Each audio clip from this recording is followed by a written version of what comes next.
Hello, everyone. Welcome to K&K Real Talk, episode 3. If you don't know me yet, I'm Kenny King, health and wellness coach specializing in endometriosis. And I'm here with Kristen McCrovey, founder of Endometriosis and Me and Endo Advocate. Hi, Kristen. Hi, guys. How are you doing tonight? I hope you're doing great.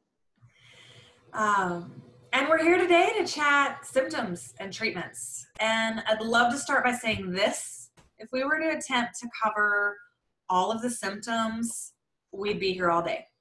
So we're going to cover the basic and most prevalent symptoms, just like we're going to discuss the basic and most prevalent treatment options. However, throughout our Real Talk episodes to come, we will be covering more and more details and get really specific. We simply wanted to start these first few episodes as an overview so that those who are newly diagnosed and endo supporters, family members, partners, spouses, so that they could get this overview from the get-go. So endometriosis is complex and it affects each woman differently. We know that, and we can't possibly cover everything in one episode. So we'll be taking it one step at a time. And of course, as always, reach out to Kristen, reach out to me. We're here to discuss the topics you want to hear and the challenges that you are having. So please don't hesitate to reach out to either of us personally. So let's dive in.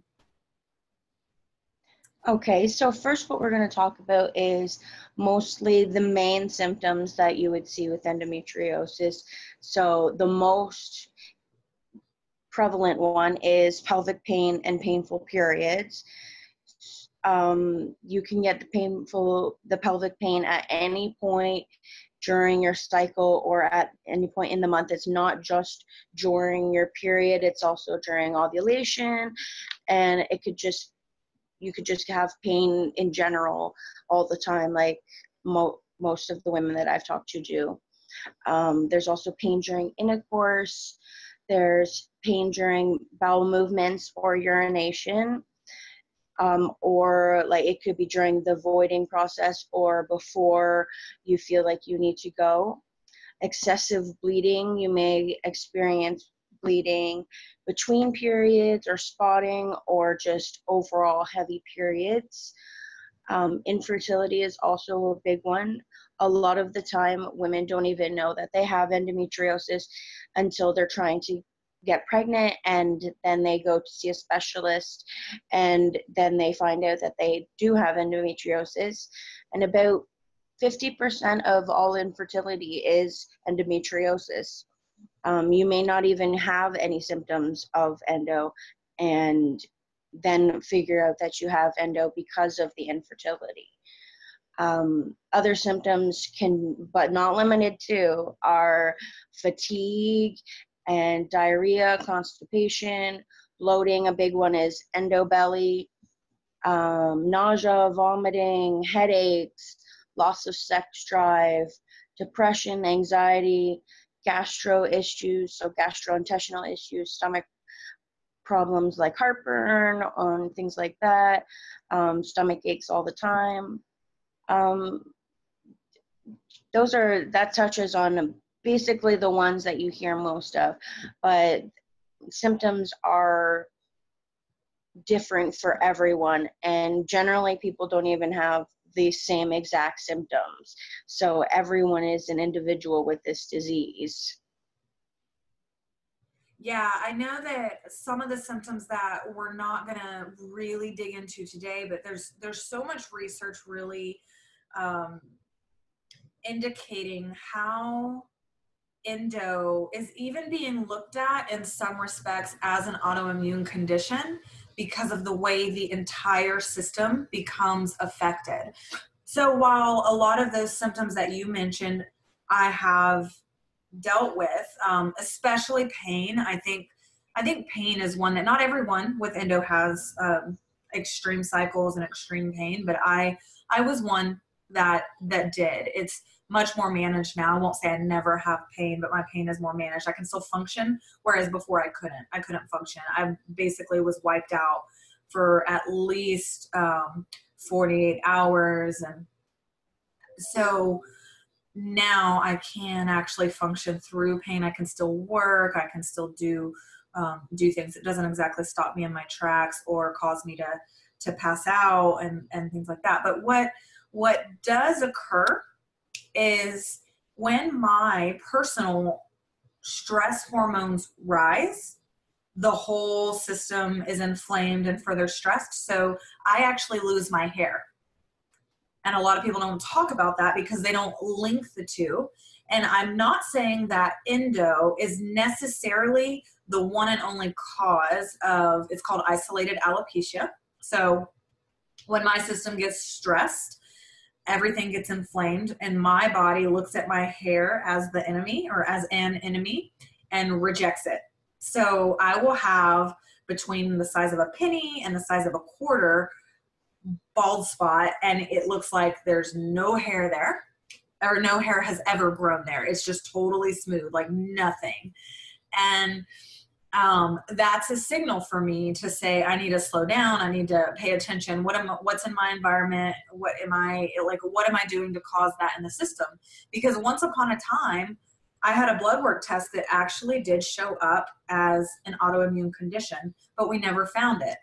Most recently, I did a test in the fall, in October, and it showed no indicators of any autoimmune conditions. So it's interesting how this can fluctuate with our bodies, and everybody doesn't have this particular symptom. And my reason for sharing is every woman is different, and stress, inflammation, all of those things can exacerbate our symptoms, and the symptoms get stronger the more we ignore them. So we get these, like, it goes from like red caution flags to sirens and lights. So I wanted to share that because it's different. It's something that people don't really discuss and don't really connect to endo. And I noticed that if my hair falls out, I'm going to be in more pain than when it's not falling out. So there's a link there, and it's just the whole system starts to break down. And so my body internally can be at war, which is what autoimmune is. So again, I'm not claiming that endo is necessarily autoimmune, but what the research is beginning to discover is that when the body is in this internal battle with itself, it affects the whole system and everything. Our immunity drops, so we can get colds, they last longer. We get weird symptoms that don't seem even remotely connected. I think I was telling you guys last time that when I received my diagnosis, I was trying to go to the neurologist because my symptoms were up here in my head. So it can be bizarre and seem disconnected. And when you pile that on top of the painful cycles, issues with fertility, pain during intercourse, it's like, then we have the anxiety and the depression and all the mental and emotional things that come with trying to manage all this, when half the time we feel isolated. I don't know about you, Kristen. I just know that for me, I have felt very isolated and alone for much of my endo journey until now. I did too, and that's one of the reasons that I started Endometriosis in me, so I could reach out to other people who felt pain every day and painful cycles, and just be together for the overall journey. I mean, there's so many different symptoms that come with every step of life. It's like they almost are ever changing. Like one that I can think of, I do have the hair loss as well. Not so much the alopecia, but like it just, my hair was probably like 3 times as thick as it is now, and it's just completely thinned out. Some of that is from treatment, like things like Visan and Lupron, but I definitely stress as well. I mean, because I am looking to move, I've had this cold for like a month and a half probably. It's just hanging on there. So I do feel like like when you're stressed or when you have changes in your environment, things are a little bit uneasy, you definitely get sick easier, it lasts longer. It's just a complete pain. Yeah, I'm with you. And it's making that connection is where we get to recognize that we have a little more say in our symptoms, but a lot of times we don't make those connections. So I think that's really important, is recognizing, oh, my immune system is down, or there's this excessive stress that I have that I need to manage, because our bodies are already in a stress state. So while we're working on de-stressing the state, like the biological and physiological state of our bodies, there's also that piece of the mental and emotional stress that register. And what a lot of people don't realize with that part of it, with stress, is good things are stressful too, to the system.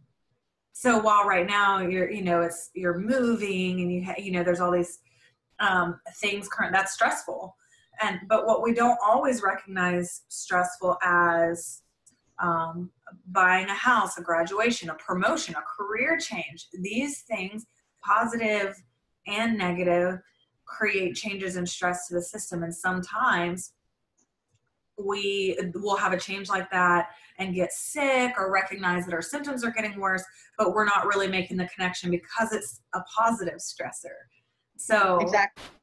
yeah. So, and so that's something we'll definitely need to dive into more on a future episode, I think, is really making sure, or finding those different areas of how can I reduce stress in all the different ways that it's introduced internally, externally, mentally, emotionally, physically. Because sometimes we handle one and we don't handle another, and we're like, why am I not getting better or feeling better? Yeah. Yeah, stress is excitement or stress is anxiety. Right. Yeah, absolutely. Spot on.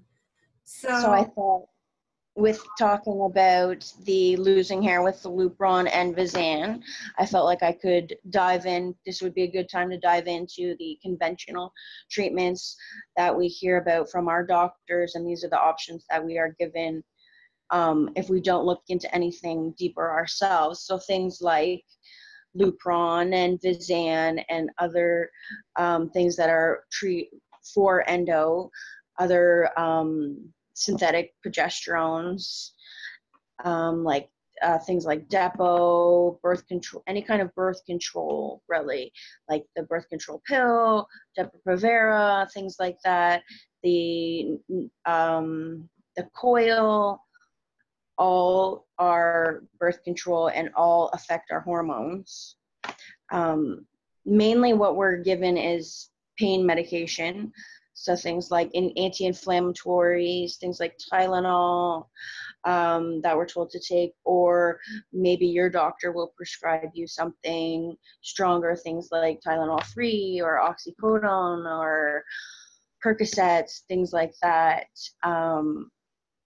If you have a more severe pain. Um, uh, the main thing that we use to treat endometriosis is surgery. You need the laparoscopic surgery to even get diagnosed with endo, and then usually follows with multiple more surgeries. The two main surgeries that we're given are ablation, which is burning the surface of the endometriosis. So if you think of endo as an iceberg, the iceberg is mainly below the surface. So with ablation, you're just burning off that top layer or top couple layers of the disease. Whereas the gold standard treatment for endo is excision, whereas you're, instead of just taking that top of the disease, you're going in and you're cutting out the whole disease right down into the root. and removing it. Now, I'm not saying that those surgeries work, either of those surgeries work for everyone or work for no one. It's really, you have to talk to your healthcare professional, and you really need to come up with a plan that's individualized together. You need to trust your doctor and trust that the plan that they've set out for you is right for you. The other surgeries that we use are a hysterectomy, which is usually taking out the uterus, fallopian tubes, and the cervix. Sometimes they do take out the top part of the vagina as well with that. And then there's also an oophorectomy or a bilateral oophorectomy, which is taking those ovaries as well. Yeah, so lots of treatment options. And, you know, one thing that is really important, you know, like Kristen was saying, is trusting your doctor, coming up with your plan with your doctor. That being said, advocating for you is really important. You know when something kind of isn't right, like if your doctor isn't listening to you or doesn't take you seriously. It's okay to get a second opinion. It's okay to get a third opinion. And it's okay to advocate for yourself when your doctor, if you don't feel comfortable with your doctor, if that's the person that's cutting into you, you're not going to feel super comfortable under anesthesia and trusting them with your body. So while trusting your doctor is absolutely huge, we want to encourage you to trust yourself. And if you need to find another doctor, find another doctor. I know that's not always easy. I know there may not be an endo specialist in your area, but look anyway. And if you're uncomfortable with your doctor, I mean, I would rather, I've fired multiple doctors before, not with the intention of like, oh, the medical world doesn't get me, but with the intention of, I want to be respected and heard by my doctor. And if I'm not, then I don't want to necessarily continue treatment with that doctor if they are, if they're unprofessional, if they won't listen to me or respect my desire to also have holistic practices in place to support me. So if my doctor says, this actually did recently happen to me, where my doctor said, you're going to be on birth control for the rest of your life. And I was like, I'm not. But that's just because I know what birth control does to my body. That works for some women. Some women that supports them, and that if that is, I'm not saying that's the wrong call for anyone else, but for me, for my body, that's the wrong call. And so that doesn't mean I'm not going to go to the doctor. That means I'm going to find a doctor who supports me taking a whole life approach. And so that being said, we'll dive into the holistic treatments, remedies, and options. And this is my favorite endo topic because this is the one where we get to be involved, take the reins, focus on progress and hope. And, you know, we get, it's my favorite because, well, one, holistic support has dramatically improved my my endo symptoms and my quality of life dramatically. So that's one of the reasons it's my favorite, because I love sharing that message. Secondly, this can be done in collaboration with your existing medical treatment protocol and your existing practitioners. Like we were just chatting about, not all practitioners are receptive to holistic support. But being your own advocate, that's essential in your overall wellness, whether it's regarding endo or not. When you know something is going on with your body and you're not feeling heard, you advocate for yourself so that you can find out what's happening. So It doesn't mean you have to give up conventional medicine in order to have the holistic. It's really both. It's supporting your overall wellness in conjunction with your medical protocols that you're comfortable with. And if you're uncomfortable with your medical protocols, get as many opinions as you need.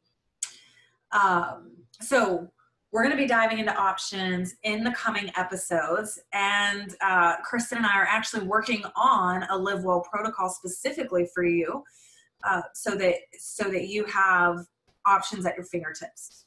However, for additional support now, do feel free to join my private group. It is called Endometriosis, Nourish, Flourish, Thrive. We run, short, easy challenges. There's tons of support. So feel free to join us over there. Both Kristen and I are active in that private group as well. So let's dive in. Holistic stuff. Lifestyle changes. Nutrition is one. Nutrition is probably one of the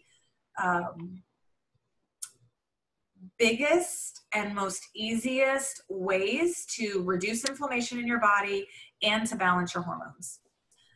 So nutrition, exercise, or as I like to say, movement, because it doesn't have to be traditional exercise. It can be however you like to move your body, but moving your body on a regular basis is supportive. Things like yoga, Tai Chi, Qigong, dancing, swimming, rollerblading, hiking, it doesn't matter.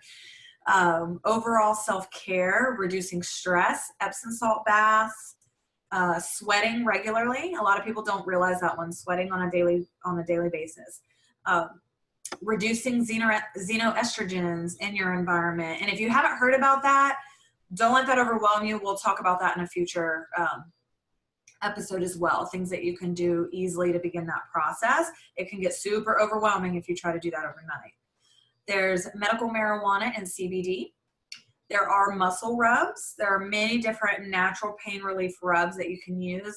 Some examples are Penetrex and Metastick.